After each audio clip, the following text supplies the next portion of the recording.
इस महान आदमी का हम पर इतना कर्ज है कि ये वीडियो शेयर करना हम सबका फर्ज है।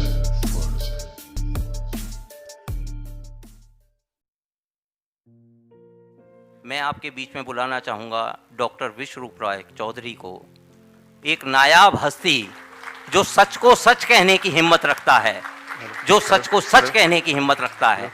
आज के वक्त में वो मेडिकल लाइन का भगत सिंह है। भगत सिंह, मैं स्वागत करता हूँ डॉक्टर विश्वरूप का। Thank you. धन्यवाद दोस्तों, धन्यवाद। थैंक यू, धन्यवाद, थैंक यू।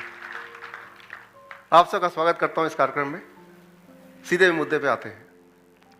मुद्दा ये कि जो भी इंसान इस दुनिया में आता है, इंसान या एनी एनिमल, वो जाना ही है उसको कभी ना कभी। लेकिन जब तक हम यहाँ पे हैं तब तक एटलीस्ट हम हेल्दी रहें, राइट। एमंग, मेरी आवाज़ आ रही है आप तक ठीक से? Okay. Among all the animal, जितने सारे जानवर, उनमें से इंसान ऐसा है कि आखिरी कुछ साल बहुत ही दर्द के साथ, पेन के साथ, right, painful last few years, हमने ये मान लिया है कि जीवन के आखिरी कुछ साल तो पेनफुल होता है, उसी से डेथ होती है। जबकि ट्रुथ ये है कि अगर हम बाकी एनिमल्स को देखें कि डेथ से कुछ घंटे पहले तक भी वो हेल्दी ही रहते हैं। तो ये कोई ज़रूरी नहीं है कि अगर हमें मरना है तो मरने का कारण कोई ना कोई बीमारी होनी चाहिए। लेकिन क्योंकि हम अपने आसपास ऐसा देखते हैं तो हमें लगता है कि शायद पेनफुल डेथ ही एक नेचुरल डेथ है। अब यहाँ पे समय मेरे पास है 2 घंटा और बीमारियाँ खूब सारी, स्टार्टिंग फ्रॉम डायबिटीज़ की बात करते हैं, कैंसर की बात करते हैं, हार्ट डिजीज़ की बात करते हैं। ये एक तरफ वाली बीमारियाँ हैं जिन्हें हम बोलते हैं लाइफस्टाइल डिजीज़, आपके लाइफ के स्टाइल की वजह से है। फिर एक और है जैसे bacterial disease, viral disease, tuberculosis है, निमोनिया है, या फिर HIV एड्स, जिसकी किताब आज मेरी लॉन्च होने वाली है, राइट। कितने लोग हैं जो HIV एड्स के लिए स्पेशली आए हैं? काफ़ी सारे हैं, ओके। तो वो टुवर्ड्स द एंड में उस टॉपिक की बारी आएगी, थोड़ा पेशेंस रखना पड़ेगा। So there are 2 kind of illness, एक जो बाहर से बॉडी में अटैक करती है वो, और एक जो हमारे लाइफस्टाइल की वजह से वो। लेकिन दोनों में ही एंड रिजल्ट है कि एक दर्दनाक मौत होती है, ना केवल आपकी। अक्सर मैंने देखा है कि आखिरी समय तक परिवार वाले भी प्रे करते हैं कि भगवान इसको जल्दी उठा ले, दुख में, कि इतना ज़्यादा दर्द, इतना ज़्यादा पेन देखा नहीं जाता, सारा पैसा भी चला गया और परेशान भी हो गए। तो इसको आप तक पहुंचाने के लिए सारा कुछ 2 घंटे में, 2 घंटे में भी 1.5 घंटा होगा लेक्चर, उसके बाद आधा घंटा या 45 मिनट, जितना टाइम आप चाहें, क्वेश्चन आंसर। क्वेश्चन आंसर में मतलब कि जो भी मैं आपको बताऊंगा हो सकता है कि उसमें कुछ सवाल हो, कहीं पे आप एग्री ना कर रहे हो, तो उसके लिए आपको फीडबैक फॉर्म मिला है। उस फीडबैक फॉर्म में नीचे नीचे वाला पार्ट है, उसमें आप सवाल लिख सकते हैं। और वो क्वेश्चन बाद में मेरे तक पहुंच जाएगा and then I will answer that. हमारे बीच हमारे Narendra ji, Diamond Pocket Book के, नमस्कार sir, most welcome sir, Diamond Pocket Book के ओनर, जो हमारे साथ रहे पिछले 20 साल से हमारी हर किताब के लॉन्च में, वो हमारे बीच में। सर एक बार आपकी शक्ल लोग देखना चाहेंगे sir.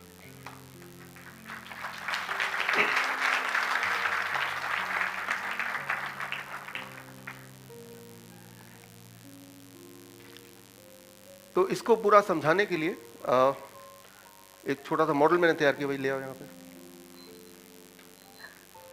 To make you understand, ये हो नहीं सकता हम बीमार ना पड़े, लेकिन बीमार जब पड़ गए हमें क्या करना है, एग्जैक्टली क्या करना है उस वक्त। ये जो डिसीजन है, ये डिसीजन बड़ा इंपॉर्टेंट है। डॉक्टर के पास जाएं, सर्जरी कराएं, या फिर दवाई खा लें, चूरन खा लें, आराम कर लें, एग्जैक्टली करना क्या है अभी? To get the fastest relief, lifelong relief. मैं इसको थोड़ा चेंज कर रहा हूं टॉपिक को, द 4th गियर डाइट। यूं मानिए कि आपकी जो बॉडी है वो एक व्हीकल है, एक कार है, जिसमें आप रहने आए हैं, और टोटल ड्यूरेशन जो है वो 100 साल का है, और वो एक जर्नी, एक सफर है। और ये सफर आपको स्मूथ बिताना है, 4थे गियर पे गाड़ी रखनी है अपनी, एंजॉय करते रहना है, right. This body is like a vehicle जिसमें आप हैं, और इस व्हीकल को आपको मजबूत रखना आखिरी समय तक। तो उसके लिए आप इमेजिन कीजिए, मैं एक आपको एग्जांपल दे रहा हूं। मान लीजिए आप गाड़ी में बैठे हैं, आप इस पिक्चर को दिमाग में रखिए हमेशा।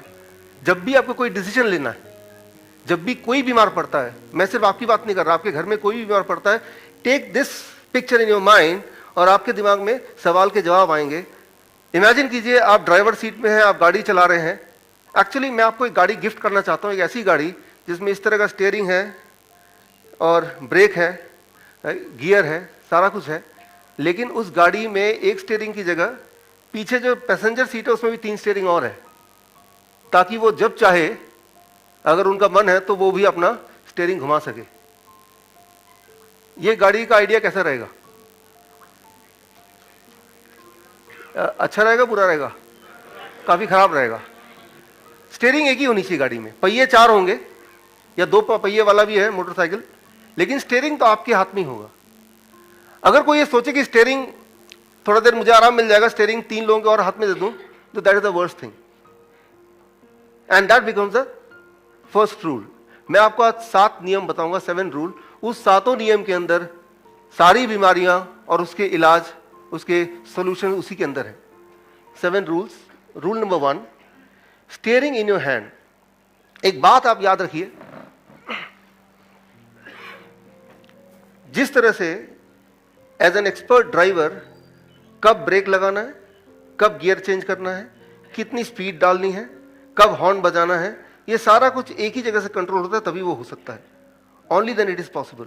ठीक उसी तरह से आपका ब्रेन एक ड्राइवर है और उस ड्राइवर को एग्जैक्टली पता है कि ब्लड प्रेशर कितना रखना है, ब्लड शुगर कितना रखना है, कोलेस्ट्रॉल कितना होना चाहिए, टेम्परेचर कितना होना चाहिए। ये सारा कुछ वो ड्राइवर कंट्रोल करता है। जो ड्राइवर आपका बैठा है, जिसे हम बोलते हैं brain, that is the driver.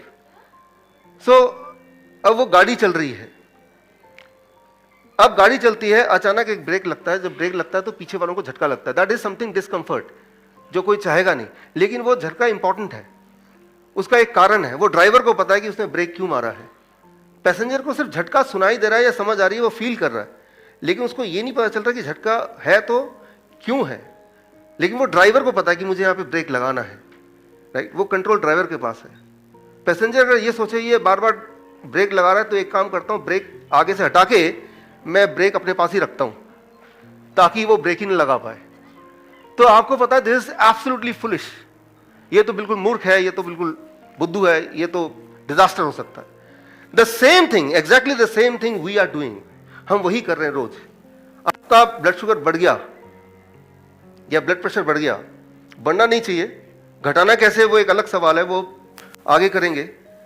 लेकिन ऐसे में अगर आप दवा लेते हैं और उसको घटाते हैं, तो उसका मतलब यह है कि जो ब्रेन है, जो ड्राइवर है, जो आपकी गाड़ी को कंट्रोल कर रहा था, उस कंट्रोल की एक कमान आपने उससे छीन के, ड्राइवर से छीन के किसी और बाहर के आदमी को दे दिया। एग्जैक्टली लाइक कि आप ड्राइव कर रहे हैं, लेकिन स्टीयरिंग में भी आपके हाथ में है, ब्रेक किसी और के पास है, गियर किसी और के हाथ में है, राइट। और हो सकता है कि हॉर्न या आपके बाकी कंट्रोल किसी और के पास है। तो ऐसी गाड़ी शुरू में वो ड्राइवर को लगेगा कि भाई चलो मेरा एक काम कम होता है कि मुझे ब्रेक लगाने की जरूरत नहीं पड़ेगी, आपको आराम, ड्राइवर को आराम मिलेगा। बट आप एक लॉन्ग व्यू से देख सकते हैं कि एक डिजास्टर है। उसको आराम मिलेगा शुरू में, but that is going to be disaster. ठीक इसी तरह से ये बिल्कुल ही अनसाइंटिफिक है। लॉजिकली आप सोचिए, साइंटिफिकली मैं आपको थोड़ी देर बाद बता दूंगा कि ब्लड प्रेशर बढ़ गया, ब्लड कोलेस्ट्रॉल बढ़ गया, या ब्लड शुगर बढ़ गया, या कोई भी और चीज, इसमें अगर आप दवा लेंगे, दैट मीन्स कि आप इस ड्राइवर का कंट्रोल किसी और के हाथ में दे रहे हैं। So that is totally unscientific. तो क्या करना होगा, ये एक क्वेश्चन है। पहली बात तो ये करना ही नहीं है। लेकिन जो ऑलरेडी कर रहे हैं, जो ऑलरेडी दवा ले रहे हैं, तो क्या आज घर जाकर अगली दवा ना लें? ये क्वेश्चन अपने पास रखिए, इसका जवाब मिलेगा। आंसर तो ये है कि दवा नहीं लेनी, वो कंट्रोल वापस लेना है। मीन्स वो ब्रेन ही करे तो अच्छा है, लेकिन कैसे लें, ये एक बड़ा ही ट्रिकी बात है। इसको मैं आपको आगे समझाऊंगा आने वाले रूल्स में। So the most important thing you must have to understand, you must have to accept that we need not to take any medicine. Our body is not design to take any medicine at all. हमारी body कोई भी medicine को design लेने के हिसाब से design हुआ ही नहीं है। बाकी जानवरों में और इंसान में सबसे बड़ा जो एक फर्क है, वो यही है कि इंसान जब भी बीमार पड़ता है वो दवा खाना चाहता है। बाकी जानवर हम देखते हैं कि जब भी वो बीमार पड़ता है उसका बिहेवियर चेंज हो जाता है। कोई जानवर जाता है घास खाता है, वो उल्टी करता है, जिनके घर में पेट्स हैं उनको पता है, and they get cured on their own. So एक तो हम बीमार हैं, ऊपर से हम दवा खा रहे हैं। ये कोई लॉजिक है? क्योंकि इसको हम देखते आए सदियों से। But truth is whenever you are taking the medicine, you are giving the control to someone outside the driver, right? And that may give you temporary relief. Temporary आराम मिल सकता है, लेकिन आराम मिलना और ठीक होना दो अलग बातें हैं। वो आगे जाके अगले नियम जब आएंगे तो आपको ठीक से समझ आएंगे। फॉर एग्जाम्पल, वैक्सीनेशन की बात करते हैं कि हमें कई बार आर्गूमेंट करते हैं कि डॉक्टर्स की वैक्सीनेशन आ गया तो देखिए इंसानियत की कितनी सारी बीमारियां कम हो गई। फॉर एग्जाम्पल पोलियो पहले कितना वाइड स्प्रेड था, बिल्कुल ना के बराबर है। लेकिन मैं आपको यहां पे दिखाऊंगा, देखिए जरा कि कोई भी वायरल और बैक्टीरियल बीमारी आती है दुनिया में तो 1950 हर 1 लाख में 40 लोग मरते थे। ऐसे करते करते करते करते पोलियो जब बहुत डिक्लाइन होने लगा, कम होने लगा, हर बीमारी में आपको दिखाता हूं कि बीमारी आती है, मतलब वायरल इन्फेक्शन, बैक्टीरियल इन्फेक्शन की बात कर रहा हूं, और धीरे धीरे दुनिया से वो जाने लगती है। पहले आती है, बढ़ जाती है, फिर धीरे धीरे जाने लगती है। जब वो ऑलरेडी जा रही थी, ऑलमोस्ट चली गई थी 1956, तब पोलियो का वैक्सीन आया। वो तो वैसे भी जा रही थी, तो अब ये एसोसिएट हो गया कि पोलियो के वैक्सीन की वजह से polio is gone from the world. और एग्जाम्पल देखता हूं, आपके दिमाग में सवाल आएंगे, कीप ऑन राइटिंग, राइट? आपके दिमाग में आर्गुमेंट आएंगे इसके against, keep on writing. I will give you opportunity to ask me and have an argument और डिस्कशन। मीजल्स की बात करें तो देखिए 1960 और 70 के बीच में इसकी वैक्सीन आई, लेकिन वैक्सीन तब आई जब ये ऑलरेडी अपने आप ही कम होती जा रही। एक टाइम आता जब वो वैनिश हो जाती, वैनिश होने से जस्ट पहले वैक्सीन आया, सारा क्रेडिट जो है वैक्सीन ने ले लिया। और it is not just measles, if you see diphtheria, इसमें भी वैक्सीन आया 1940 और 1950 के बीच में, एंड ये uniformly it is going down and down and down, and by the time vaccine has come it is already going down, और अब वो नेग्लिजिबल में आ गया है। बट यहां भी आप देखेंगे कि ट्रेंड को आप अंडरस्टैंड कीजिए। Cough, whooping cough, again the vaccine came around this time, ज्यादातर वैक्सीन इस टाइम भी आए हैं, लेकिन तब भी वो ऑलरेडी डिक्लाइन पे थे। टाइफाइड का कोई मेजर वैक्सीनेशन का वर्ल्ड वाइड डिस्ट्रीब्यूशन नहीं हुआ, लेकिन टाइफाइड में भी आप देखेंगे द ट्रेंड इज राइट, हर 1 लाख में 500 लोगों की डेथ शुरू में, फिर ये करते करते करते करते करते by the time it is 1970 it is almost negligible, बहुत ही कम। एंड सिमिलरली स्कारलेट फीवर, जिसका कोई वैक्सीन नहीं है, कोई वैक्सीन बना नहीं, यहां भी अगर आप देखेंगे डेथ रेट कैसे डिक्लाइन हो रहा है, और अगर यहां वैक्सीन आता बाकियों की तरह तो सारा क्रेडिट वो वैक्सीन ले जाता। सो अगर आप ये सोचते हैं कि ये दवा की वजह से मैं जिंदा हूं, या दवा नहीं होती तो मैं जिंदा नहीं रहता, या अच्छी तरह जिंदा नहीं रहता, तो वो एक भ्रम है। वो एक साइकोलॉजी है। उसको मैं धीरे धीरे करके अपने अगले रूल में आपको धीरे धीरे I will try to make you understand. First, the most important thing is our body is not designed for any kind of medicine ever, right? It may give you relief, वो ठीक है, sir दर्द की दवा खा लेंगे तो sir दर्द में रिलीफ मिल जाएगा, सर दर्द ठीक हो जाएगा, that is wrong। लेकिन रिलीफ मिलने का मतलब कि आपको एहसास नहीं है कि दिमाग में कुछ गड़बड़ है या ब्रेन में या कहीं पे कुछ गड़बड़ है, लेकिन वो गड़बड़ का एहसास को मिटा देता है, एहसास को मिटाता है, वो बीमारी को नहीं मिटाता है, और वो टेम्परेरी रिलीफ देता है। ठीक उसी तरह से जैसे मैंने आपको बताया कि आपने अपने बाकी सारे कंट्रोल पीछे डिस्ट्रीब्यूट कर दिया, तो एक एहसास मिल रहा है कि मैं बड़े आराम से गाड़ी चला रहा हूं, बट वो खतरे से खाली नहीं है। जब ब्रेक लगाना चाहेंगे, ब्रेक आप लग ही नहीं पाएंगे, बिकॉज ब्रेक का कंट्रोल कहीं और है। Coming to rule number 2, break for life. Break की बात हम कर रहे थे। गाड़ी में ब्रेक का बड़ा इंपॉर्टेंस है, लेकिन ब्रेक क्या करता है? हमारे जर्नी को धीरे कर देता है, हमारे जर्नी में रुकावट कर देता है, जर्नी की जो स्पीड की जो एक्साइटमेंट है उसको बहुत कम या खत्म कर देता है। लेकिन इन सब के बावजूद भी क्या हम चाहेंगे कि हम अपनी गाड़ी की ब्रेक को उठा के फेंक दें? Anybody? Still we know the importance of break. जिस दिन हमें लगता है कि भाई हमारे गाड़ी का ब्रेक रिलायबल नहीं है, उस दिन हम गाड़ी नहीं चलाते। तो बॉडी में गॉड ने या नेचर ने बहुत सारे ऐसे ब्रेक बनाए हैं। तो ब्रेक का मतलब है सम डिस्कंफर्ट ऑब्वियसली, तो बॉडी में बहुत सारे ब्रेक्स हैं, राइट? जैसे रास्ते में कोई पत्थर आएगा तो ब्रेक तो लगाएंगे आप, राइट?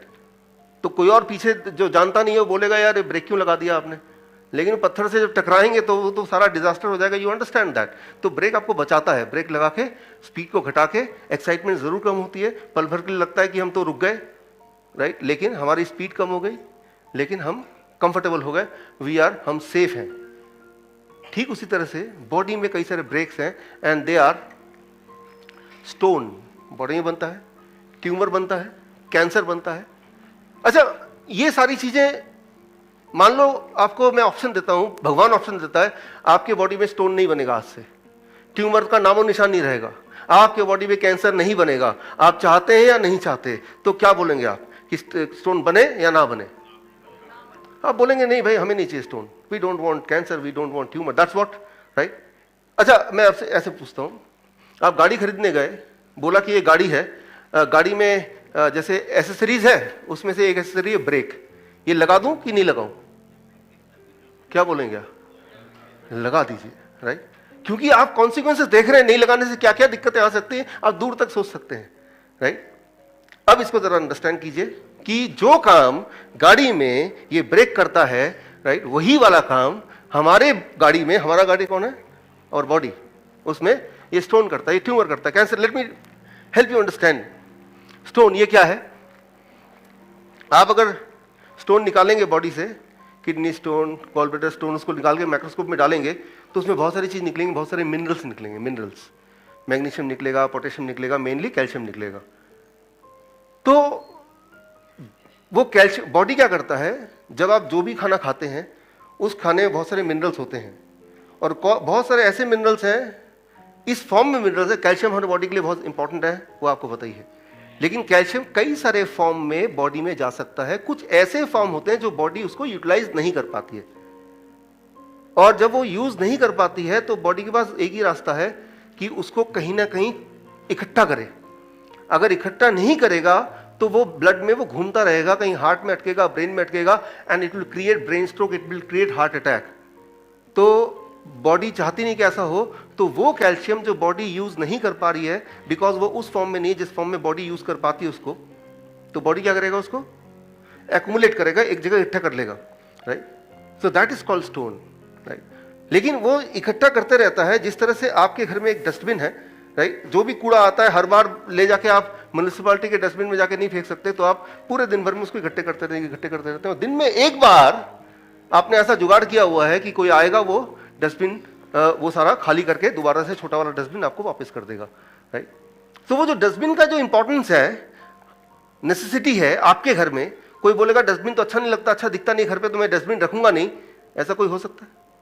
यू अंडरस्टैंड कि वो डस्टबिन की जगह क्या है, लेकिन आपको यह भी पता है कि हर दिन वो डस्टबिन खाली भी होनी चाहिए ताकि अगले दिन भरने के लिए वो खाली रहे। ठीक उसी तरह से हम में से हर एक के बॉडी में, हर एक के बॉडी में स्टोन बनता है। आगे मैं आपको दिखाऊंगा, हर एक के बॉडी में स्टोन बनता है, बन के एक पर्टिकुलर साइज तक पहुंचता है, 3 mm, 4 mm, 5 mm, 6 mm, 7 mm, right. जिस तरह से आपके घर में डस्टबिन में आपने जो भी कूड़ा डाला वो भरता जाता, लेकिन दिक्कत कब आएगी? जब कूड़ा ज्यादा हो, डस्टबिन का साइज कम हो। That is the time when it will be painful. तब वो जो कूड़ा है इधर उधर फैलेगा, तब स्मेल आएगी, that is the time, right. कूड़ा होना, राइट, वो तो इनएविटेबल है, कूड़ा होना भी इनएविटेबल है, जरूरी है, और डस्टबिन का होना भी जरूरी है, लेकिन लिमिट है, राइट। वो इतना बड़ा डस्टबिन है कि एक दिन का जो कूड़ा है वो मैनेज कर लेता है। अधिकतर केसेस में कभी कभी आप में से किसी घर में पार्टी है, बर्थडे पार्टी है, उस दिन वो डस्टबिन एकोमोडेट नहीं कर पाएगा, इजंट इट? ठीक इसी तरह से आपके जीवन में भी कभी कभी अनजाने में ऐसी पार्टी हो जाती है कि वो स्टोन का साइज इतना बड़ा हो गया कि उसके लिए जितना नियुक्त साइज था उससे बड़ा हो गया, about 10 mm। That is the time जब आपको दर्द होना शुरू होता है, राइट। तो दर्द होना शुरू होगा तो आप क्या करेंगे? The first response is you will go to the doctor, right. तो डॉक्टर बोलेगा कि भाई स्कैन कराओ, अल्ट्रासाउंड कराओ, और उसमें वो स्टोन निकलेगा। स्टोन निकलेगा तो फिर अब तो आपको आगे की कहानी में क्या बताऊं, आपको पता ही है कि क्या क्या प्रोटोकॉल होंगे, किस तरह सर्जरी होगी, और बट वो कोई ऑप्शन नहीं है, वो स्टोन कोई खराब नहीं है, और बॉडी में मैकेनिज्म है, स्टोन अगर बनता है तो फिर वो स्टोन धीरे धीरे कम भी हो जाता है। वो मैकेनिज्म मैं आपको बताऊंगा आगे, राइट। तो अगर तो दर्द हो रहा है तो याद रखिए वो स्टोन होगा या ट्यूमर होगा या सिस्ट होगा या पॉलिप होगा, वो वैसे भी हमारे बॉडी में है लेकिन उसकी साइज निर्धारित साइज से थोड़ा ज्यादा बढ़ गया है, दैट्स ऑल। अगर तो बढ़ गया है तो उसको लेट द बॉडी हैंडल, लेकिन बॉडी कैसे हैंडल करेगी, I will come to that, right. उसमें मैं अभी आऊंगा how the body will handle. ठीक इसी तरह से हम कैंसर की बात करते हैं, हमें लगता है कैंसर एक बीमारी है। कैंसर, ऐसा कोई भी इंसान नहीं हमारे यहाँ पे जिसके बॉडी में कैंसरस सेल ना हो।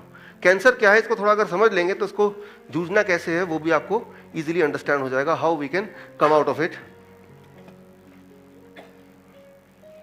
इनफैक्ट ये उल्टा है, किसी की बॉडी में अगर कैंसर ना हो तो उस इंसान को हार्ट अटैक, ब्रेन स्ट्रोक होने के चांसेस बढ़ जाते हैं। मैं आपको एग्जांपल देकर समझाता हूँ वेरी सिंपली। ब्रेस्ट कैंसर सुना आपने, ब्लड कैंसर सुना आपने, लंग कैंसर सुना आपने, हार्ट कैंसर सुना है किसी ने? हार्ट कैंसर नहीं होता, heart is always protected from cancer, right. तो हार्ट कैंसर सुना नहीं, हर जगह कैंसर होता है, हार्ट इज प्रोटेक्टेड, राइट। तो ये क्लू दे रहा हूं मैं कि कैंसर इज इंपॉर्टेंट, राइट। वो कैसे इंपॉर्टेंट है वो मैकेनिज्म मैं आपको थोड़ा I will try to make you understand so that उस मैकेनिज्म से you will start appreciating what is cancer and how we can take care of it. अब देखिए,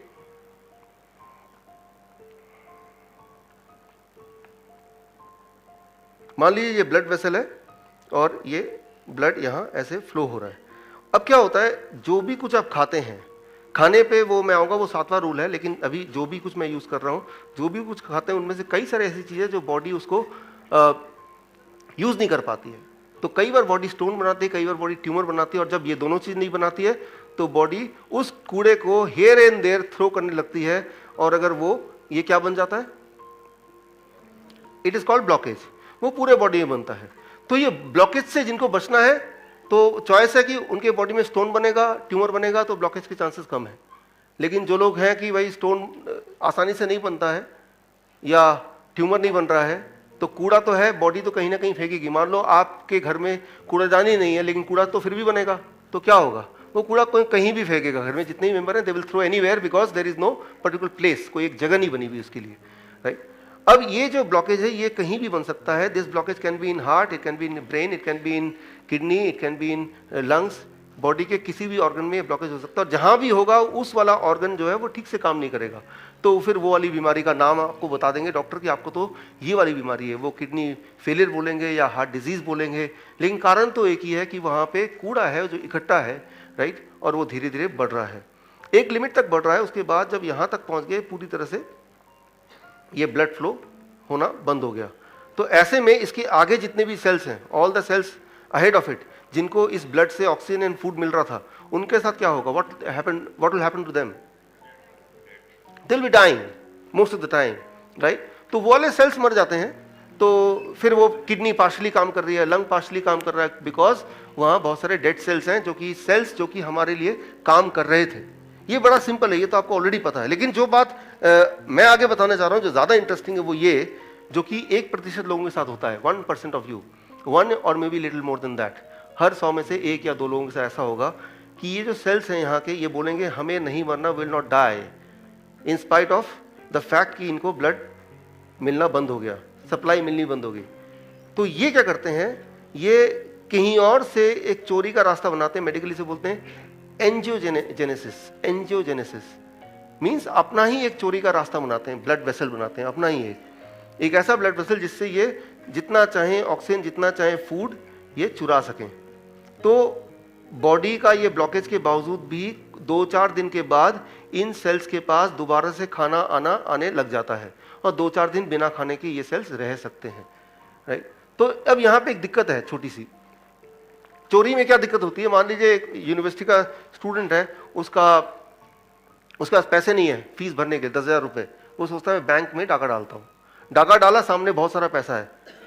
पहला ऑप्शन वो 10,000 रुपये गिनेगा और भाग जाएगा, दूसरा ऑप्शन जितने पैसे हाथ में आए वो उतना पकड़ेगा फिर भागेगा। पहला है दूसरा, कौन सा करेगा वो? His behaviour will be the second one. इरादा कुछ और था उसका, जब मकसद कुछ और था, लेकिन जब सामने एक्शन में आया तो कुछ और हो गया, ये तो आपको क्लियरली पता है। ठीक उसी तरह से हमारे सेल्स भी बिहेव करते हैं इंटरनली, कि जब एबंडेंस में फूड आने लगता है तो ये सिर्फ उतना ही नहीं ले रहे हैं जितना इनको जरूरत है जीवित रहने के लिए, ये एक्स्ट्रा सप्लाई ले रहे हैं। एक्स्ट्रा सप्लाई में क्या होगा यहाँ पे? This will keep on growing very very fast. What it will become? That is what is called cancerous. अब कैंसर में क्या दिक्कत है? यहां तक अभी तो एक ही जगह था, तो यहां पे इस वक्त आपको यानी कि हमारी बॉडी को, हमारे कार को अब हमें दर्द होगा, पेन होगा, क्योंकि हमारे इस जगह के लिए, जिस सेल्स के लिए जितनी जगह लोकेटेड थी, जितनी जगह उसको नियुक्त की गई थी, उससे ज़्यादा जगह वो ऑक्यूपाई कर रहा है और ब्रेन आपको बताना चाहता है, ड्राइवर बताना चाहता है कि कुछ गड़बड़ है, तो वो पेन के ज़रिए, दर्द के ज़रिए आपको बता रहा है। तो आप वो दर्द होते ही, और दर्द कंसिस्टेंटली रहेगा, राइट, तो कुछ दिनों में दर्द बढ़ेगा क्योंकि वो जगह बढ़ रही है। तो ये वाला टाइम है, दिस इज़ द टाइम जब आपका दर्द किसी के लिए बिजनेस बन सकता है, राइट, कि अब दर्द हो रहा है तो वो फिर जाएगा, हॉस्पिटल जाएगा, कहीं जाएगा, परेशान होगा, वो सोचेगा यहीं से कुछ इलाज मिल सकता है, लेकिन वो दर्द यही इतना ही बता रहा है कि इस जगह में जितने भी सेल्स हैं उसको जितनी जगह हमने दी थी उससे ज़्यादा जगह वो ऑक्यूपाई कर रहा है, और ये बॉडी को ब्रेन बताना चाहता है, और बॉडी से ब्रेन बात करता है, वो एक सिग्नलिंग सिस्टम है, दैट इज कॉल्ड पेन, दर्द के माध्यम से, राइट। अब ऑटोमेटिक सवाल आएगा, तो क्या दर्द होने दें? दर्द तो बढ़ता जाएगा, दर्द तो सहा नहीं जा रहा। ये सवाल अपने पास रखिए, इसका जवाब आगे आएगा। ऐसा होने नहीं दें, राइट, हमें एक भी दिन होने देना नहीं है, उसको तुरंत ही कम करना है, लेकिन कम करने का जो रास्ता है, वो रास्ता क्या है हमारा? वो रास्ता बदलना है। कम करने का रास्ता, उसको स्कैन करके उसका साइज पता किया, अच्छा साइज 2 सेंटीमीटर है, ये तो कभी बस्ट हो सकता है, तो अब बायोप्सी करना है, चलो एक फिर और उसको खरोंचा, ठीक है ना, ये तो कैंसरस भी हो सकता है, ये तो ट्यूमर भी हो सकता है, और फिर एक आप भूल गए आपका एक्चुअल मकसद इस जीवन में क्या था, सारा ध्यान आपके उस तरफ चला गया, और लाइफ की पेनफुल जो शुरुआत है वो तो हो ही गई, जो कि कभी खत्म नहीं होगी।